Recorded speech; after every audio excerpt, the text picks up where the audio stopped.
ich bin Volker Rathmer von der Rauch-Landmaschinenfabrik und wir befinden uns gerade mitten in der Düngung.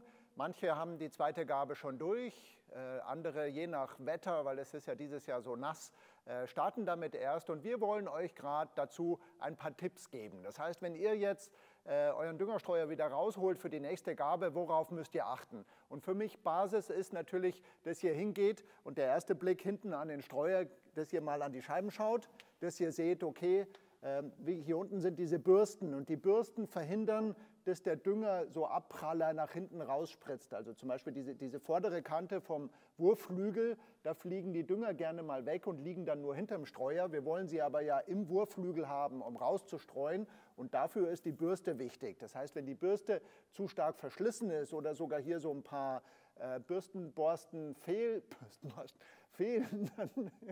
dann müsst ihr die Bürste austauschen. Also das ist ein Ersatzteil, kann man komplett rausschrauben, wieder reinschrauben, müsst ihr also darauf achten. Das Gleiche ist Wurfflügel, dass sie sauber sind. Wir haben dieses Jahr gerade beim Harnstoff mit dem aufgesprühten Ureasehemmer die Fälle, dass sich das aufbaut im Wurfflügel und dann natürlich das Streubild überhaupt nicht mehr stimmt. Also schauen, dass die Wurfflügel sauber sind. Dann Wurfflügelverschleiß ist sehr wichtig. Ich habe hier mal eine Scheibe ausgebaut. Wenn wir jetzt hier diese Wurfflügel, die sind jetzt natürlich neu, da fängt es irgendwann an, wenn da halt einiger Dünger durch ist, dass sich hier so Riefen bilden. Da kommen so Wellenformen in diesem Wurfflügel drinnen. Und das ist schon wichtig, dass man dann anfängt, den Wurfflügel auch zu tauschen. Nicht erst, wenn Löcher drin sind, dann ist es eigentlich zu spät, sondern auch schon, wenn diese Wellenform auftaucht. Ich erkläre euch das mal, ein bisschen Theorie, Düngerstreuer-Theorie, okay. Also ich habe die Streuscheibe, ja, naja, in echt ist sie rund. Ja. Die Streuscheibe dreht bei 900 Umdrehungen. Ja. Ich habe da drauf jetzt die beiden Wurfflügel und habe jetzt von oben gesehen, unser Loch ist ja eine spezielle Form. Und wenn jetzt der Wurfflügel kommt und der Dünger fällt hier in den Wurfflügel rein, ja, sagen wir mal, da ist jetzt der Dünger entsprechend drinnen, dann rutscht er ja im Wurfflügel nach außen. Die Scheibe dreht sich weiter, der Wurfflügel ist dann hier vorne und dann ist der Dünger dann entsprechend hier und fängt dann hier an abzufliegen. Der Dünger fängt an abzufliegen, dann dreht sich der Wurfflügel weiter, irgendwann ist er hier und dann ist der Wurfflügel leer. Und das nennen wir diesen Streubereich oder den Streuwinkel. Und ganz kurz über die Aufgabepunktverstellung, also wenn ihr jetzt am Streuer laut Streutabelle einstellt, verdreht ihr diese Öffnung und könnt damit den Abwurfpunkt beeinflussen, wo der Dünger anfängt an- und abzufliegen. Und dieser Abwurfpunkt ist immer abhängig einmal von der Drehzahl, dann von der Wurfflügellänge und vom Typ des Düngers. Und wenn ich jetzt den Wurfflügel, diese Riefen drin habe, dann rutscht der Dünger nicht mehr so schnell nach außen, wie wir das in der Streutabelle gemacht haben, sondern er braucht zum Beispiel dann länger und fängt erst an, hier abzufliegen und das Streubild stimmt nicht mehr. Und deswegen ist es wichtig, dass ihr beim Wurfflügelverschleiß auch entsprechend die Wurfflügel tauscht, weil das Streubild sonst nicht mehr stimmt. Ja, also, das mal kurz ein bisschen im Hintergrund, ein bisschen Düngerstreuer-Theorie.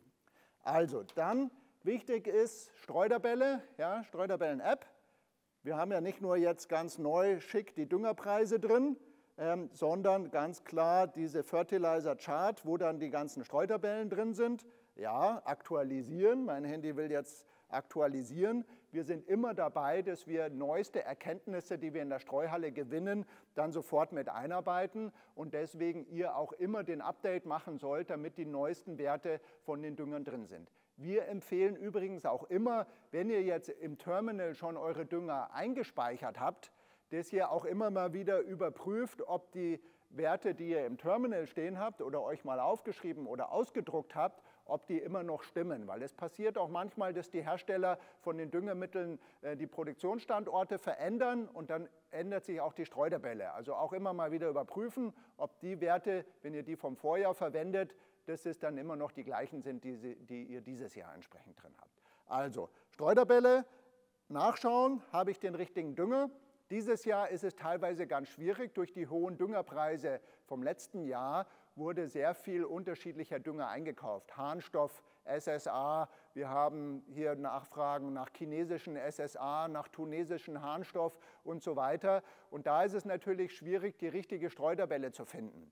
Deswegen nicht einfach irgendeine nehmen, sondern bitte bewusst schauen vom Hersteller, wie heißt der Dünger, den ich bekommen habe, finde ich den in der Streutabelle. Man kann ja mit der Lupe eine Volltextsuche machen und dann entsprechend auch nach dem Düngernamen suchen.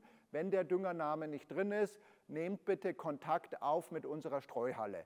Am besten Foto machen vom Dünger, genau erstmal ein E-Mail hinschreiben und sagen, ich habe den und den Dünger, die und den Streuer, die und die Scheibe, finde keine Streutabelle.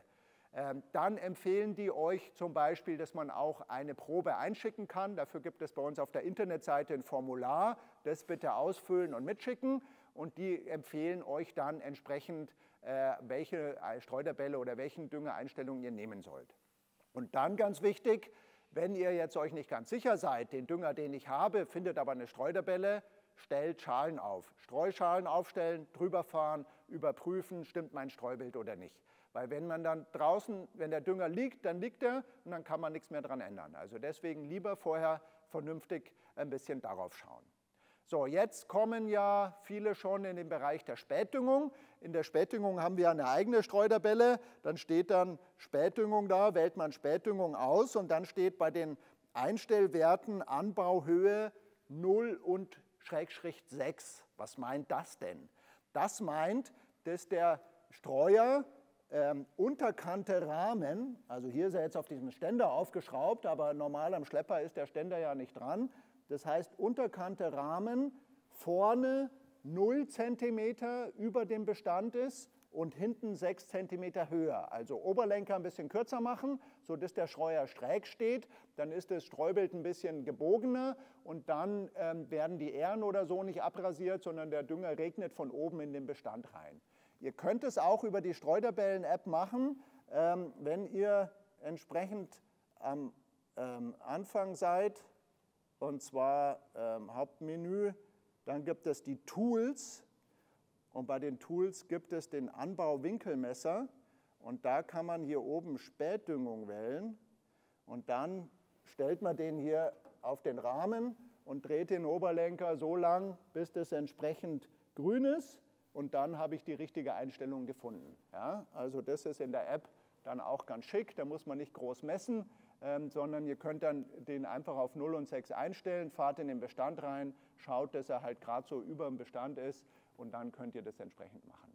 Die Frage wird oft gestellt, wann gehe ich in die Spätdüngungseinstellung? Also wenn ihr den Dreipunkt nicht mehr so weit ausgehoben kriegt, dass ihr 50 cm über unterkante Rahmen über dem Bestand sein sollt, dann wechselt am besten in die Spätdüngungseinstellung.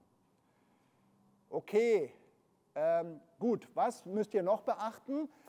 Und zwar, wir schauen hier mal am Terminal. Ich habe jetzt hier ein CCI-Terminal mit einem Access H-Düngerstreuer, den hydraulisch angetriebenen. Das gilt aber für die Quantron-Streuer oder für die mechanischen Streuer ganz genauso.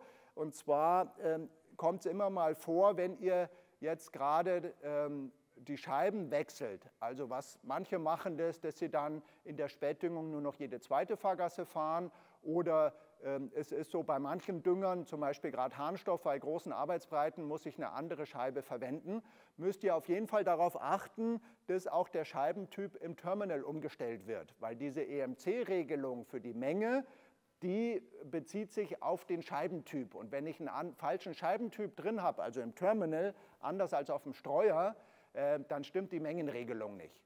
Ich habe hier einen Tipp, und zwar, was ich mache, ich hinterlege einfach 2 verschiedene Dünger. Ja? Jetzt habe ich hier zum Beispiel Harnstoff S8 und NPK S6. Und wenn ich jetzt auf den S8 gehe, öffnen und zurück, dann hat er sofort in den Düngereinstellungen, wir können das nachschauen, hat er entsprechend die Scheibe drin, Wurfscheibe S8. Und wenn ich jetzt den anderen wähle, NPK S6, den ich immer normal verwende zum Beispiel, was ich jetzt hier hinterlegt habe, da hat er dann in den Düngereinstellungen die Wurfscheibe S6 drinnen. Also das heißt, da macht man sich ganz einfach, dann ist mit wenigen Klicks habe ich ihn dann umgestellt von der Scheibe, von der einen auf die andere und dann kann man auch nichts falsch machen, wenn man sich das einmal richtig hinterlegt. Eins ist mir noch wichtig, in der Spätdüngung wird ja oftmals mit kleinen Mengen gestreut. Gerade wenn jetzt ihr im roten Gebiet seid und nicht mehr so viel streuen dürft, ist natürlich die N-Menge manchmal nur noch das, was man ein bisschen aufdüngt, relativ niedrig. Und deswegen ein Tipp, diese EMC-Regelung, die hat ja so wie jedes Messsystem auch einen Messbereich. Und wir haben beim EMC auch so einen unteren Messbereich, wo dann irgendwann die Regelung aufhört. Und dann erscheint im Display ein Symbol. Und dieses Symbol heißt, dass die Minimalmenge unterschritten ist. Dann streut der Streuer mit dem letzten eingeregelten Faktor weiter, regelt aber nicht mehr. Erst wenn die Menge wieder darüber steigt, dann regelt er entsprechend wieder. Also wenn ihr dieses Symbol seht, was könnt ihr machen? Das Einfachste ist schneller fahren, dass ihr sagt, okay, ich fahre halt keine 8, sondern sie fahrt 12, 14, 16. Der Streuer kann das, überhaupt kein Problem, weil dann die Menge, wir nennen das Massenstrom, Kilogramm pro Minute, was auf die Scheibe strömt, einfach höher ist und dann kann das EMC wieder regeln und dann werdet ihr auch sehen, dann geht dieses Symbol weg. Oder ihr erhöht natürlich die Menge, wenn ihr einfach die Menge erhöht, dann geht es natürlich auch entsprechend, dass es weggeht, aber das ist natürlich, wenn ihr nur maximale N-Menge streuen dürft, ist es nicht immer so einfach. Deswegen Tipp, einfach schnell fahren. So, muss kurz an meinen Spickzettel schauen. Alles, was wir euch jetzt gerade erzählen wollten, habe ich euch erzählt. Ich wünsche euch weiterhin eine tolle Düngesaison und nicht vergessen, hinterher ordentlich den Streuer waschen. Tschüss!